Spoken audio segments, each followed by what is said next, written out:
Driving licence apply કરવા માટે કોઈ એજન્ટને પૈસા આપવાની જરૂર નથી. નમસ્કાર મિત્રો, હું છું નયન અને આજે આ વિડીયોમાં આપણે જોઈશું કે ડ્રાઇવિંગ લાયસન્સ અપ્લાય કરવા માટે તમે તમારા મોબાઈલમાંથી જ અપ્લાય કરી શકો છો. કોઈ પણ એજન્ટને એક પણ રૂપિયા આપવાની જરૂર નથી, કારણ કે આ વિડીયો જોયા બાદ તમે તમારું લાયસન્સ તમારા મોબાઈલમાંથી અપ્લાય કરી શકો છો. પ્લસ કે તમે કોઈ પણનું ડ્રાઇવિંગ લાયસન્સ અપ્લાય કરી શકો છો. તમારા મિત્રનું, તમારા ફ્રેન્ડનું, તમારા ઘરના કોઈ પણ સદસ્યનું ડ્રાઇવિંગ લાયસન્સ તમારા જ મોબાઈલમાંથી અપ્લાય કરી શકો છો. અને સંપૂર્ણ રીત આ વિડીયોમાં આપણે જોઈશું. બહુ જ સિમ્પલ રીત છે ડ્રાઇવિંગ લાયસન્સ અપ્લાય કરવાની.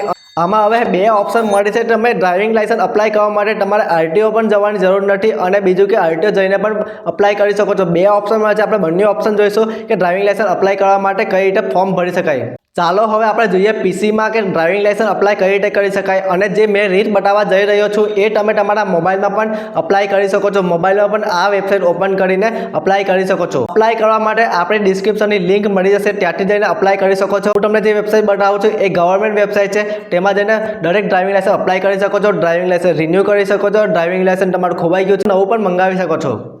ગૂગલ ક્રોમમાં આપણે પરિવહન વેબસાઇટ ઓપન કરવાની છે, અથવા તો તમે sarthi.com પણ લખી શકો છો.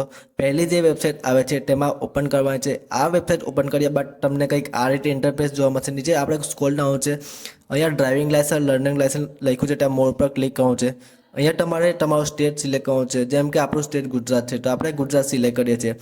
ત્યારબાદ એક બીજું ઇન્ટરફેસ ખોલશે. આ રીતે તમારે અહીંયા ઘણા બધા ઓપ્શન જોવા મળશે. તમારે અહીંયા ફેસલેસનો પણ ઓપ્શન જોવા મળશે. તમારે આરટીઓ જવાની જરૂર નહીં પડે. તમારા આધાર કાર્ડમાં મોબાઈલ નંબર લિંક હશે તો તમારે અહીંયા લર્નિંગ લાયસન્સ પર ક્લિક કરવાનું છે. આ ફેસલેસ સિસ્ટમ છે. અહીંયા તમે સ્કીપ પણ કરીને તમે તમારી આઈટીઆઈમાં જઈને તમે ટેસ્ટ આપી શકો છો. બંને ઓપ્શન અવેલેબલ છે.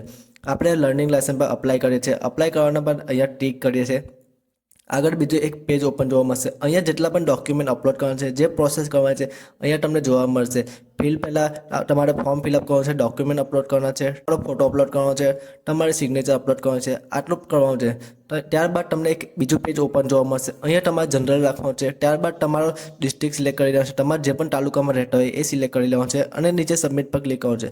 તમે સબમિટ કરશો તમને એક બીજું પેજ ઓપન જોવા મળશે. અહીંયા તમારે આઈટીઆઈ લખેલ હશે. આઈટીઆઈ મતલબ કે એટલા માટે કે તમારે ટેસ્ટ આપવા જવાનું છે ત્યાં આગળ, એટલા માટે તમારે આઈટીઆઈ અહીંયા લખેલી હશે. તમારે આઈટીઆઈ સિલેક્ટ કરી લેવાનું છે. ડિસ્ટ્રિક્ટને નિયર બાય આઈટીઆઈ સિલેક્ટ કરી લેવાનું છે. ત્યારબાદ તમારો મોબાઈલ નંબર અહીંયા એન્ટર કરવાનો છે. જે પણ મોબાઈલ નંબર આપશો એ સાચવી રાખજો, કારણ કે આના પર તમારી વિગતો તમને જોવા મળશે, અને ઓટીપી પર આના પર જ આવશે. ઓટીપી નાખ્યા બાદ તમારે અહીંયા sarthi.com પર ક્લિક કરવાનું છે. sarthi પર ક્લિક કરશો તો તમારું વેરીફાઈડ થઈ જશે, અને બીજું એક પેજ ઓપન જોવા મળશે. તમારે બધી ડિટેલ એન્ટર કર્યા બાદ તમારું નામ નાખવાનું છે. નામ નાખવા માટે તમારું જે ફર્સ્ટ નામ છે તે નાખવાનું છે, મિડલ નામ નાખવાનું છે, અને લાસ્ટ નામ નાખવાનું છે. નામ નાખતી વખતે તમારે ધ્યાન રાખવાનું છે. તમારે બરાબર નામ નાખવાનું છે અને કેપિટલમાં નાખવાનું છે.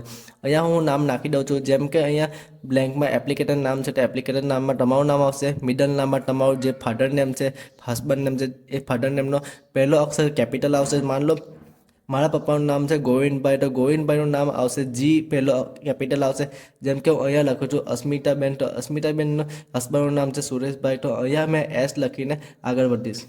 તમે જોઈ શકો છો મેં મારું નામ ફિલઅપ કરી દીધું છે, અને જે મિડલ નામમાં છે એ મિડલ નામમાં મેં એસ અને એ કેપિટલ લખ્યો છે. આપણા ફાધર કે હસબન્ડ નામના પહેલો કેપિટલ અક્ષર નાખવાનો છે, અને જે સરનેમ છે એ સરનેમ એડ કરી દેવાનું છે. નીચે તમે હસબન્ડ, ફાધર, મધર કોઈ પણ સિલેક્ટ કરી શકો છો. તમારા પ્રમાણે તમે સિલેક્ટ કરી શકો છો. આગળ આપણે વધીએ તો નીચે તમારે ફિમેલ મેલ સિલેક્ટ કરવાનું છે, એડ્રેસ ફિલઅપ કરવાનું છે, તમારું બર્થ પ્લેસ એડ્રેસ સિલેક્ટ કરવાનું છે, તમારું બર્થ પ્લેસ ક્યાં હતું, તમારું ક્વોલિફિકેશન શું છે, એ બધું અહીંયા તમારે એડ કરવાનું છે અને જોવા મળશે.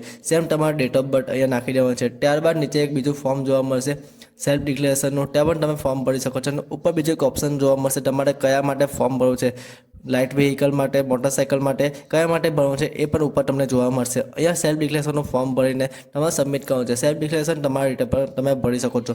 આપણું સેલ્ફ ડિક્લેરેશન ફોર્મ ભરાઈ ગયું છે, અને હવે આપણે ઓકે પર ટિક કરીને આગળ વધીએ છીએ.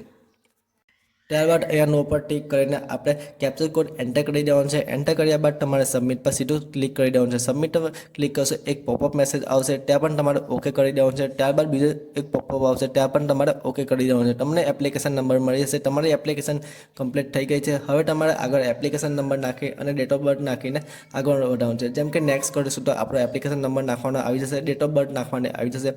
કેપ્ચર કોડ નાખીને તમારે સીધો સબમિટ કરવાનું રહેશે. સબમિટ તમે જેવું કરશો તો અહીંયા તમારે ઘણા બધા ડોક્યુમેન્ટ અપલોડ કરવાના છે. ઘણા બધા એટલે તમને જે પણ ડોક્યુમેન્ટ તમે પ્રૂફ માટે આપશો એ તમારે ડોક્યુમેન્ટ અહીંયા અપલોડ કરવાના છે. અપલોડ કર્યા બાદ તમારે ઓકે ટિક કરવાનું છે. ઓકે પર ટિક કર્યા બાદ તમારે અહીંયા ડોક્યુમેન્ટ પર ક્લિક કરવાનું છે. તમે એડ્રેસ પ્રૂફ માટે શું આપો છો અને એજ પ્રૂફ માટે શું આપો છો. આપણે એજ પ્રૂફમાં આધાર કાર્ડ આપી શકીએ છીએ, ડ્રાઇવિંગ લાઇસન્સ આપી શકીએ છીએ, બર્થ સર્ટિફિકેટ આપે છે, ઘણું બધું આપી શકે છે, વોટર કાર્ડ આપી શકે છે. અને તમારા રિક્વાયરમેન્ટ પ્રમાણે તમારે ડોક્યુમેન્ટ અપલોડ કરવાના છે. અપલોડ કર્યા બાદ કન્ફર્મ પર ક્લિક કરવાનું છે. એ જ રીતે તમારે એડ્રેસ પ્રૂફ પણ આપવાનું છે. એડ્રેસ પ્રૂફમાં તમે આધાર કાર્ડ અથવા લાઇટ બિલ આપી શકો છો અને વોટર કાર્ડ પણ આપી શકો છો. તમારે લાગતા તમને આપી શકો છો. બધા ડોક્યુમેન્ટ અપલોડ કર્યા બાદ તમારે પેમેન્ટ કરવાનું આવશે. પેમેન્ટ કર્યા બાદ તમારું સિગ્નેચર અને ફોટો અપલોડ કરવાનો આવશે. ફોટો અપલોડ કર્યા બાદ તમારું એપ્લિકેશન થઈ જશે અને ત્યારબાદ તમારે સ્લોટ સિલેક્ટ કરવાનો હશે. સ્લોટ પણ તમે નેક્સ્ટ કરશો તો તમારો સ્લોટ સિલેક્ટ કરી લેવાનો છે અને તમારે જે પણ તારીખ સ્લોટ સિલેક્ટ કરો એ તારીખે તમારે એક્ઝામ આપવા જવાનું થશે.